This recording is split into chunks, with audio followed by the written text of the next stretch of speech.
को करनी है मोदी की चाटुकारिता रोटी कमाने के लिए।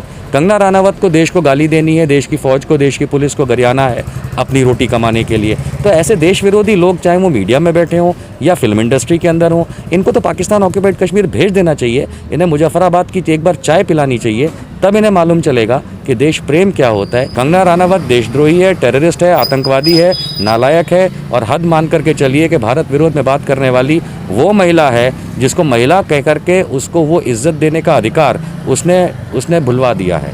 अब उसको उसी तरीके से ट्रीट किया जाना चाहिए जैसे किसी आतंकवाद पसंद इंसान को करना चाहिए, और ऐसे देश विरोधियों को उठा करके कंगना रनावत को पाकिस्तान उठा के फेंक देना चाहिए। मैं retired major general GD Bakshi, वो भाई साहब जो हैं वो बीजेपी में नहीं है, RSS में नहीं है, लेकिन वो मोदी की पूंछ पकड़ के डांस करते रहते हैं। उसी तरीके से कंगना रनावत हैं। कंगना रनावत को पिछले कुछ सालों से अगर देखा जाए तो इन्होंने देश के लिए क्या किया?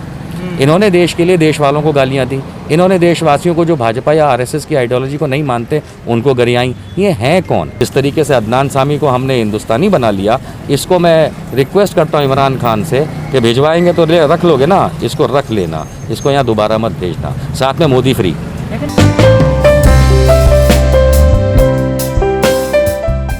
कंगना ने जो बयान दिया है बॉम्बे को लेकर के, अब यहाँ पर ऐसे लगने लगा जैसे POK है। सर, इस बयान को आप कैसे देख रहे हैं, क्योंकि पूरे मीडिया चैनल में इस बात को लेकर बड़ा मुद्दा बनाया जा रहा है? देखिए, सबसे पहली बात तो ये है कि कंगना रनावत ने जो अपनी बात रखी है वो बहुत ही देश विरोधी बात है। कंगना रनावत ने ये कहा है कि मुंबई की पुलिस जो है उससे उनको डर लगता है, और उसके बाद संजय राउत जो मेंबर ऑफ पार्लियामेंट है शिवसेना ने, उन्होंने साफ कहा कि अगर आपको मुंबई की पुलिस तक से डर लगता है तो फिर आप शहर में वापस ना आए। मेरे ख्याल से संजय राउत ने बिल्कुल सही बात करी है, क्योंकि अगर किसी व्यक्ति को किसी चीज़ से डर लगता है तो वहाँ नहीं जाना चाहिए या नहीं करना चाहिए। पर बड़ा सवाल ये है कि मुंबई की पुलिस से अगर कंगना रनावत को डर लगता है तो इससे बड़ी देश विरोधी और कहा जा सकता है एक तरीके से भारत विरोधी बात करने का क्या अधिकार है कंगना रनावत को? जब तक देवेंद्र फडणवीस चीफ मिनिस्टर थे तब तक उनको मुंबई पुलिस से कोई तकलीफ़ नहीं थी। आज वो पाकिस्तान ऑक्यूपाइड कश्मीर से मुंबई को कंपेयर करके क्या गद्दारों का साथ दे रही हैं? क्या पाकिस्तानी बन गई हैं?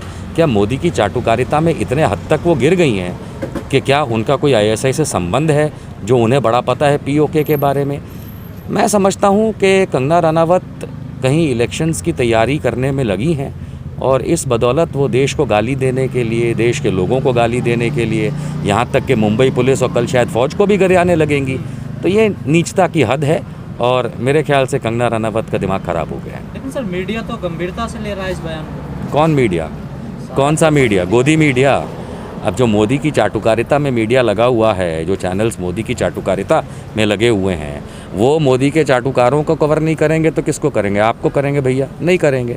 तो ये वही वाली बात है कि चाहे वो रिपब्लिक TV हो, चाहे उसके जैसे कोई भी हो, इनको करनी है मोदी की चाटुकारिता रोटी कमाने के लिए। कंगना रनावत को देश को गाली देनी है, देश की फौज को, देश की पुलिस को गरियाना है अपनी रोटी कमाने के लिए। तो ऐसे देश विरोधी लोग, चाहे वो मीडिया में बैठे हों या फिल्म इंडस्ट्री के अंदर हों, इनको तो पाकिस्तान ऑक्यूपाइड कश्मीर भेज देना चाहिए। इन्हें मुजफ्फराबाद की एक बार चाय पिलानी चाहिए, तब इन्हें मालूम चलेगा कि देश प्रेम क्या होता है। ये देशभक्त नहीं है, ये देश विरोधी आतंकवादियों के संगठनों के साथ मिले हुए कंगना रनावत जैसे लोग हैं। कंगना रनावत देशद्रोही है सर।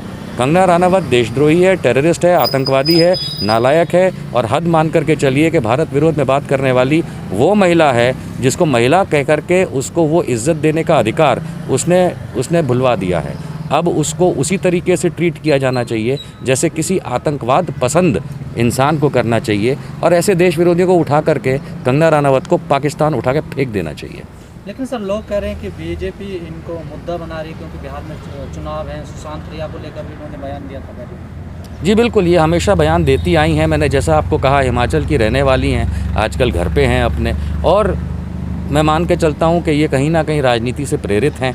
राजनीतिक व्यक्ति अभी तक तो बनी नहीं है। मोदी की चाटुकारिता और भाजपा के साथ का इनका बड़ा पुराना संबंध है, डायरेक्ट नहीं इनडायरेक्ट। जैसे आप देखते हैं कि वो एक फ़ौजी साहब आते हैं, retired major general GD Bakshi, वो भाई साहब जो हैं वो बीजेपी में नहीं है, RSS में नहीं है, लेकिन वो मोदी की पूंछ पकड़ के डांस करते रहते हैं। उसी तरीके से कंगना रनावत हैं। कंगना रनावत को पिछले कुछ सालों से अगर देखा जाए तो इन्होंने देश के लिए क्या किया? इन्होंने देश के लिए देश वालों को गालियाँ दी, इन्होंने देशवासियों को जो भाजपा या RSS की आइडियोलॉजी को नहीं मानते उनको गरियाई। ये हैं कौन? ये इनके पास काम धंधा नहीं है, ये एक फेल हो चुकी एक्ट्रेस हैं। आज की तारीख में लाइमलाइट बने रहने के लिए ये हर हाल में हद से आगे बढ़ के भारत के साथ बदतमीज़ी करने लगी हैं। इन्हें पाकिस्तान का रास्ता दिखाया जाए। मेरे ख्याल से नवाज़ शरीफ का कोई ना कोई रिश्तेदार तो होगा जो इनको अपना लेगा। क्या सर इनको बीजेपी की तरफ से भी कुछ सपोर्ट मिल रहा है इस तरह से बयान देने के लिए? देखिए, आज की तारीख में ये मान के चलिए कि जैसे हम कहते हैं गोदी मीडिया को क्या भाजपा सपोर्ट कर रही है, नहीं, ये अपनी टीआरपी बटोरने के लिए भाजपा की चाटुकारिता करते हैं।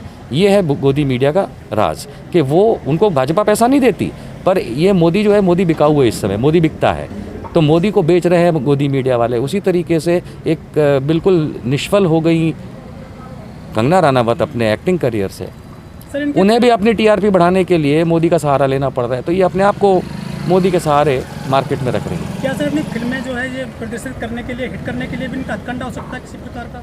नहीं, मेरे ख्याल से ये कई सालों से करती आई हैं, इसलिए फिल्म हिट करने की तो बात नहीं है। इनका करियर ज़रूर हिट हो गया है और मेरे ख्याल से इन्हें अब कोई काम धंधा देता नहीं है और इन्हें भी अक्षय कुमार की तरह अब कनाडा शिफ्ट कर जाना चाहिए, नहीं तो हम उठा के पाकिस्तान फेंक देंगे। बीजेपी के नेता तो झांसी की रानी बता रहे हैं। नहीं, बीजेपी के नेता झांसी की रानी बताएं या इनको कुछ और बताएं, बीजेपी के नेता तो झांसी की रानी का मतलब भी नहीं जानते, क्योंकि बीजेपी जो है वो आरएसएस से निकली है और आरएसएस वो है जो देश विरोध में अंग्रेज़ों की नौकरी करती थी। तो इनको झांसी की रानी एक जुमला बता करके क्या फ़र्क पड़ता है। बीजेपी वाले जो मर्ज़ी कहें, हम खुद जानते हैं आधी बीजेपी खुद पाकिस्तान और चीन के प्रेम में पड़ी हुई है, तो इन देश विरोधियों की बात पे हम और आपको इतना गौर नहीं करना चाहिए। क्या सर ये फिल्म इंडस्ट्री के फूके कारतूस हैं ये? अब इसमें कहने वाली क्या बात है, ये फुके कारतूस ही हैं और इनका करियर ख़त्म चौपट हो चुका है, लेकिन किसी भी हालात में ये अपने आप को बनाए रखना चाहती हैं। सुशांत सिंह राजपूत को लेकर के बात करती हैं, कहीं देश के बारे में बात करती हैं, सेना को लेकर बात करती हैं, लेकिन ओवरऑल ये क्या करती हैं, आधे से ज़्यादा देश को गाली देती हैं। आज की तारीख में आप सोचिए, मुंबई पुलिस से डरने वाले लोग, अर्थात हमारी वर्दियों से जो खुद डरने वाले लोग हैं, वो उन्हें क्या इस देश में रहने का अधिकार होना चाहिए? जिस तरीके से अदनान सामी को हमने हिंदुस्तानी बना लिया, इसको मैं रिक्वेस्ट करता हूँ इमरान खान से कि भिजवाएंगे तो रख लोगे ना, इसको रख लेना, इसको यहाँ दोबारा मत भेजना, साथ में मोदी फ्री। लेकिन ये सर अक्सर विवादित बयानों के लिए जानी जाती है। अभी इन्होंने पीछे गया कि देश में जो आरक्षण है उसकी वजह से जातिवाद है देश में। मैंने आपसे कहा कि इनका करियर ख़त्म चौपट हो चुका है, इनके पास कोई फिल्में नहीं हैं, पैसे ख़त्म हो रहे होंगे, तो अपना करियर या अपना रुतबा बनाए रखने के लिए कई सारे ऐसे फिल्म एक्टर होते हैं। अब जैसे आप सोनू निगम को देख लीजिए, सोनू निगम दुबई में बैठ कर के हमको भारत की बात सुनाते हैं। वो एक है अक्षय कुमार, वो तो कनाडा के निवासी हैं, लेकिन यहाँ पे क्या हमको वो सिखाया जाता है कि भाई वो बहुत बड़े देशभक्त हैं। वो तो देश विरोधी लोग हैं। अगर आप देशभक्त थे तो आपको देश में रह के देश के लोगों के लिए काम करना चाहिए। तो ये सोनू निगम हुए, अक्षय कुमार हुए, इनके जैसे लोगों की बातचीत जो है, अब ये कंगना रनावत नई फसल आई है, चलेगी 2-4 दिन। सर जैसे कि बीजेपी के पास मुद्दे खत्म हो गए हैं, मंदिर मुद्दा भी खत्म हो गया है और बहुत सारे मुद्दे थे वो खत्म हो गए हैं, क्या बीजेपी ने इनको आगे कर दिया है देश में ऐसी देशभक्ति दिखाने के लिए? नहीं, मेरे ख्याल से बीजेपी के पास तो खुद के अपने नेता हैं बकबक करने के लिए और गरियाने के लिए। ये लोग, जैसा मैंने बताया, इनका बीजेपी से कोई खास संबंध नहीं है। ये अपने आप को वर्चस्व बना रखने के लिए ये लोग बीजेपी की बातें करते हैं। जहाँ तक आपने बात कही कि बीजेपी के मुद्दे ख़त्म हो गए हैं, मैं ऐसा नहीं मानता, क्योंकि राम मंदिर का जो रास्ता निकला है, अब बीजेपी खुद उसको नहीं बनाएगी। आप देखिए, इंतज़ार कीजिए, क्योंकि सोने का अंडा देने वाली मुर्गी कोई बेवकूफ़ ही काटेगा।